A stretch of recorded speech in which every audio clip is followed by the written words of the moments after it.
የጀግኖቹ ቀዬ ያልሞ ተኳሾቹ መንደር ጎንደር ባንዳው እንደ ሳር በዝቶባት የቁርጥ ቀን ልጆቿን በየጊዜው እያጣች ትገኛለች። ዋንታ ባተና ከፍ ያለው ደሴን ሸኝታ ደረጀ በላይና ጸዳሉ ደሴን ያስማረከችው ጎንደር ምነካት? በጎንደር ክፍለ ሀገር ነባር አርበኞች ላይ ግን ለምንድነው ዘመቻ የበዛባቸው የሚል መጠይቅ ለሰዓቱ ያዘጋጀነው የጥንቅር ዘገባ ነው። በኤርትራ ለወራት በኤርትራ መንግስት ስፖንሰርነት ሲሰለጥኑ የቆዩ የፋኖ ተወርዋሪ ኮማንዶች ስልጣናቸውን አጠናቀው ተመልሰዋል። ይህ ክስተት አገዛዙን ትልቅ ፍርሃት ውስጥ ከቶታል።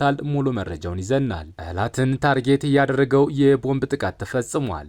ከሰሞኑ በአገዛዙ እጅ ገባ እየተባለ የተነገረለት አርበኛ ጸዳሉ ደሴ እጅ እንዳልሰጠም ተነግሯል። ጸዳሉ እጅ አልሰጠም፣ አልተያዘም፣ የትግል ስልት ግን ቀይሯልም ተብሏል። የእስክንድር ነጋ የጥፋት እጆች አሁንም ስል ሆነው በጥፋት ድግስ ላይ መሆናቸው ተነግሯል።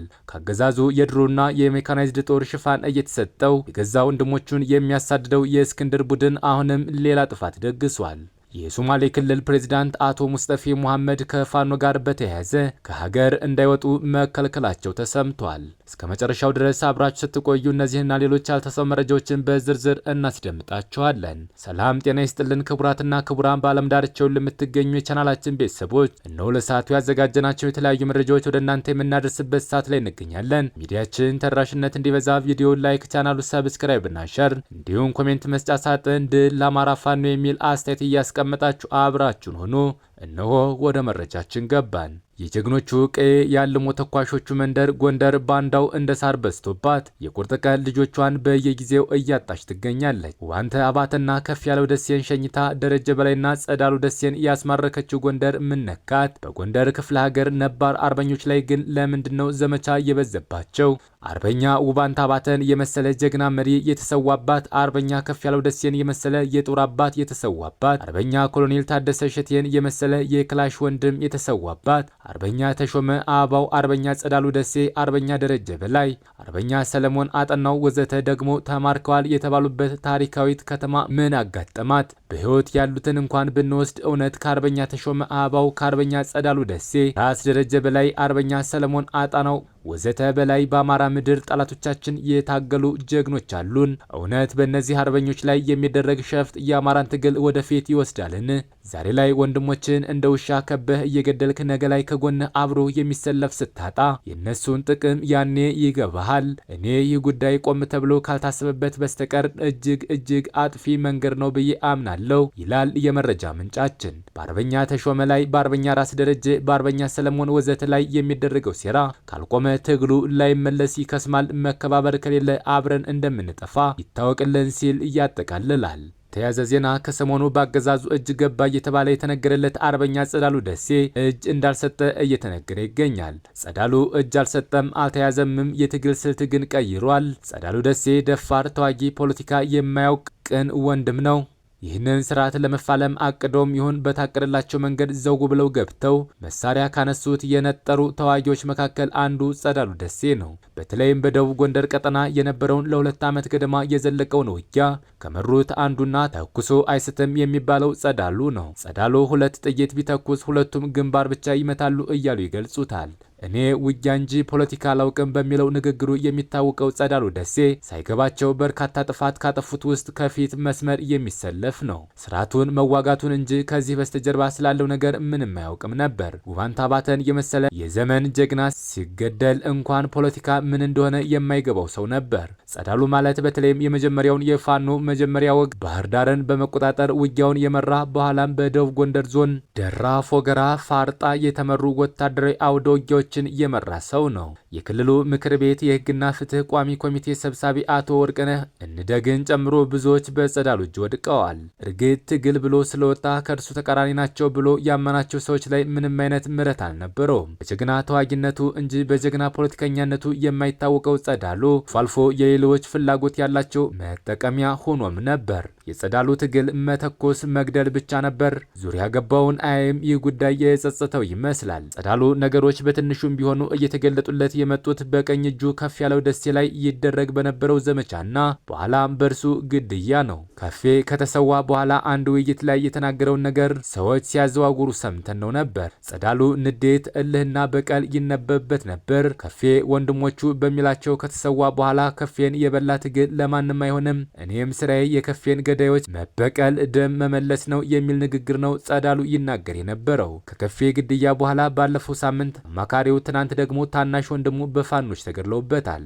ባለፈው ሳምንት ህዝብ ይወቅልኝ የሚል ነገር ሚዲያ ላይ ተናግሮ ሰምቻለሁ። ትናንት ማታ ጀምሮ ያስተላለፍ ለውጥ ማድረጉን ሲናፈስ አድሯል። መረጃዎች እንደሚያረጋግጡት ጸዳሉ ትግሉ መስመሩን ስቷል ብሎ እንዳመነና አስተላለፉን መቀየሩን ሰምቻለሁ። ከዚህ አለፍ ብለን ስናየውም አሁን የብዙሃኑ ትግል ተቃራኒ ወገን ሳይሆን ወገንን እየሆነ መሄዱ ሲዋጋው ከኖረው ፓት ጋር አብረን እንስራ የሚል ፋኖ ስብስብ በመፈጠሩ ከወቅታዊ ጉዳዮች ጋር ተያይዞ ጸዳሉ ይህ ትግል እንደማያሸንፍ ብቻ ሳይሆን ደም እየተቃቡ መሆኑን የተገነዘበ ይመስላል። እነዚህና መሰል ነገሮችን ጸዳሉ ምቾት የሰጡት አይመስልም። ስለሆነም አስተላለፉን ቀይሯል ብሎ ማመን ይቻላል። ጸዳሉን መከላከያም ሆነ አድማ ብተና አልከበበውም፣ ጅም አልሰጠም። ብዙ ጊዜ ተከቦ ሰብሮ ወጥቷል። አሁኑ በራሱ እቅድ በራሱ ፍላጎት ትግል ማቆሙን ወይም አስተላለፍ መቀየሩ ነው የተረጋገጠው። አሁን በዚህ ሰዓት ከወንድሙ ቀብር ውሎ የራሱን ኃይል ይዞ ደብረታቦር ከተማ ገብቷል። የምንሰማቸው ነገሮች ይኖራሉ። ዋናው ነገር እንዲህ ያለ ጀብደኛ ተኩሶ የማይስት ተዋጊ ምን ያህል ትግሉን ይገመግመው ነው እንዲህ ያለ ውሳኔ የሚወስነው የሚለው ነው። መገመት ውጭ ማናችንም እርግጠኛ አንሆንም። በአንድ ነገር ብቻ እርግጠኛ መሆን ይቻላል። ከፍ ያለው ደሴን የበላ ትግል የትም እንደማይደርስ፣ ጊዜው በተራዘመ ቁጥር ቀሪዎቹም አንድ ሁለት እያሉ እንደሚገደሉና የሳምንት አጀንዳ ብቻ ሆነው እንደሚቀሩ፣ በመጨረሻ ሳይገደሉ የሚቀሩት ግን በሌሎች ሞት ጥቅማቸውን አስከብረው እንደሚኖሩ ነው። እናም ለጸዳሉ ማለት የምንፈልገው ምንም እንኳን ብዙ ጥፋት ብታጠፋ በገባ ልክ በቅንነት ታግለሃል። ዛሬም አስተላለፍ ስትቀይር ውሳኔው ያንተ ስለሆነ እናከብረሃለን ይላል። ጠላትን ታርጌት ያደረገው የቦምብ ጥቃት ተፈጽሟል። በእናማይ ወረዳ ወይራ ጉሬዛም ቀበሌ በውስጥ አርበኞች ግንቦት 4 2017 ዓ.ም ከቀኑ 11 ሰዓት ተኩል በሻይ ቤት ሲዝናኑ በነበሩ አጥቦ አይለብስ የሚኒሻ በተሰነዘረ የቦምብ ጥቃት አንድ ያገዛዙ መከላከያ ሲሸኝ 6 የሚኒሻ አባላት ከባድና ቀላል ቁስለኛ ሆነዋል። ከነዚህ ውስጥ አንድ እግሩ የተቆረጠ ሚኒሻ፣ ሌሎች በቢቸና የመጀመሪያ ደረጃ ሆስፒታል መግባታቸው ተረጋግጧል። ይህ የቦምብ ጥቃት የተበሳጨው ጨፍጫፊው ያገዛዙ ኃይል 2 ንጹሃን ወጣቶችን ረሽኗል።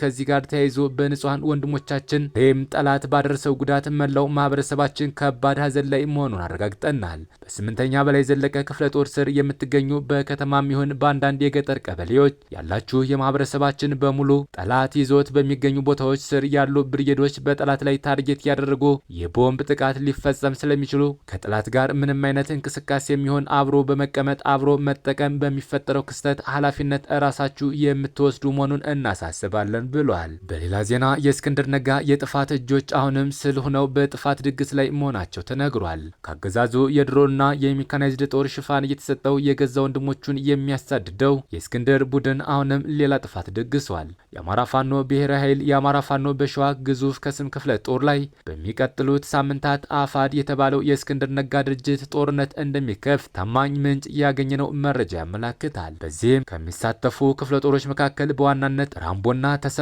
እርገጤ ክፍለ ጦር እንደሆኑ ከዛው ከጠቅላይ ግዛት እዙ ከወንድሞቻቸው ጋር መዋጋት የማይፈልጉና የስብሰባው ተካፋይ የሆኑ ፋኖች ያደረሱን ሲሆን ከአገዛዝ የምድር ጦርን ጨምሮ የአየር ኃይል እንደተዘጋጀላቸው የተረጋገጠ መረጃ ደርሶናል። እንሳሮ አካባቢ የነበረው ራምቦ ክፍለ ጦር አካባቢውን ለቆ ወደ ጭምብሬ እንዲሰፍር ተደርጓል። መረጃው ለሚመለከተው ሁሉ ይዛመት ያደርጉትም ብላችሁ ቅንጣት ታክል እንዳትጠራጠሩ።